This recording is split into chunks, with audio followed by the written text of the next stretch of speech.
और भगवान कह रहे हैं जिस परिस्थिति में रहो, जिस देश में रहो, जिस भेष में रहो, राधा रमन राधा रमन राधा रमन कहते रहो। भगवान के भक्त ने कभी वीआईपी सुविधा नहीं मांगी। सुदामा, भागवत के अंदर सुदामा का वर्णन है। देख सुदामा की दीन दशा करुणा करके करुणा निधि रोए, पान परात को हाथ छुओ नहीं, नैनन के जल से पग धोए। सुदामा जी के घर में तो 4-4 दिन तक मैया खाने के लिए भोजन नहीं होता था। हम तो फिर भी पर्याप्त हैं, हमें जो प्राप्त है वही पर्याप्त है।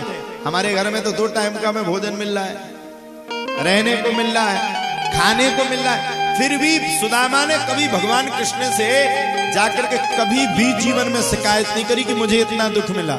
क्यों? रामचरितमानस कह रहा है, कोहू काहू को सुख कर ना दुख कर दाता, निज कृत कर्म भोग सब भ्राता। रामचरितमानस की ये चौपाई है, कोहू काहू को सुख कर ना दुख कर दाता, निज कृत कर्म भोग सब भ्राता। अपने अपने कर्म का दंड हर इंसान को भोगना पड़ता है। अगर कर्म का लेखा नहीं भोगना पड़ता तो भगवान श्री राम को 14 वर्ष तक वनवास में रहने की आवश्यकता क्या थी?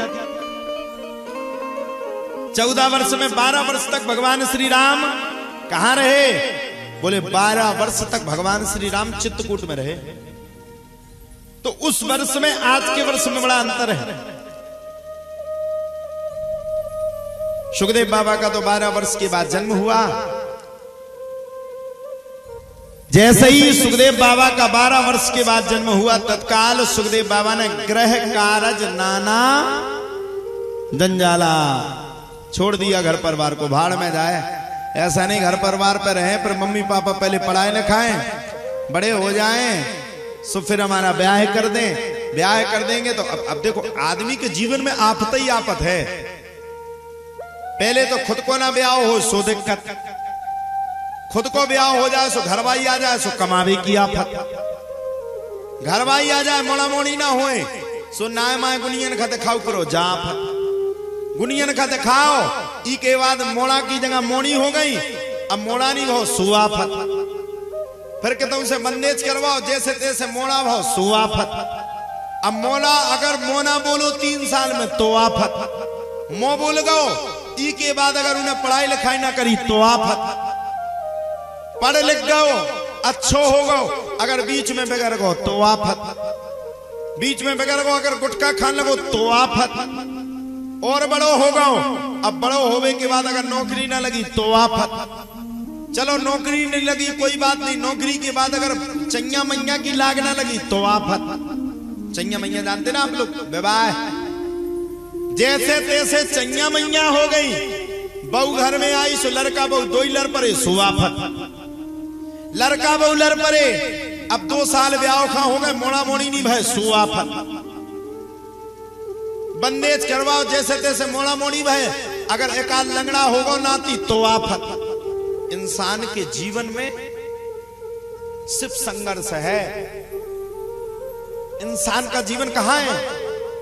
देखो भैया, मैं ज्यादा विद्वान तो हूं नहीं, जितना जानता हूं अपना अनुभव बताता हूं। इंसान के जीवन में संघर्ष है। इंसान का एक एक मिनट, एक एक पल, एक एक सेकंड कीमती है। अगर इन पलों में से, इन सेकंडों में से, इन समय में से अगर कुछ समय हमने भगवान के लिए निकाल लिया तो वही समय हमारे जीवन का कल्याण करने वाला होता है, वही समय हमें बचाता है। सुखदेव बाबा तो समझ गए, आफत के चक्कर में पड़ने ही नहीं, घर का त्याग कर दिया। ग्रह कारज नाना जंजाला, घर को ही त्याग देंगे, भाग गए। अब वेद व्यासी पीछे पीछे भाग रहे, सुखदेव बाबा आगे आगे और वेद व्यासी पीछे पीछे पुत्र को पकड़ने के लिए जा रहे। जंगल में सुखदेव बाबा बिल्कुल निर्वस्त्र हैं, पैदल पैदल पैदल पैदल पैदल पैदल चले जा रहे, चले जा रहे, चले जा रहे। वेद व्यास की भी बड़ी स्थिति खराब, पुत्र जैसे तैसे हुआ, और जैसे ही पुत्र हुआ और इसके बाद इतनी बड़ी समस्या कि घर को छोड़ करके भाग रहा है। घर परिवार को अगर पुत्र छोड़ देगा तो बड़ी गड़बड़ी है जाएगी।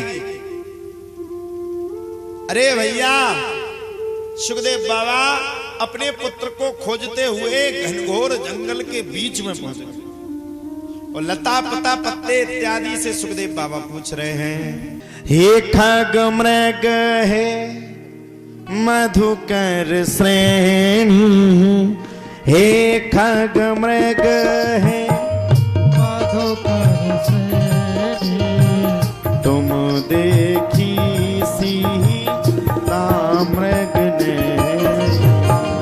तुम देखी सीता मृग ने, तुम देखी सीता मृग नैनी, तुम देखी सीता मृग, तुम देखी सीता मृग नैनी, तुम देखी सीता मृग नैनी, हे खग मृग हे मधुकर श्रेणी, हे खग मृग हे मधुकर श्रेणी, तुम देखी सीता मृग नैनी, तुम देखी सीता मृग नैनी।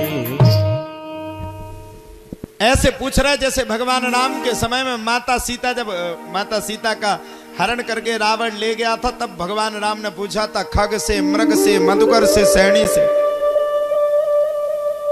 वैसे ही श्री वेदव्यास जी महाराज भी पूछ रहे, हे खग मृग हे मधुकर श्रेणी, तुम देखी सीता मृग नैनी। वैसे वेदव्यास जी भी सबसे पूछ रहे हैं। किसी से जब प्रति उत्तर नहीं मिला तो वेदव्यास जी दुखी होकर के लौट करके घर पे वापस आ गए।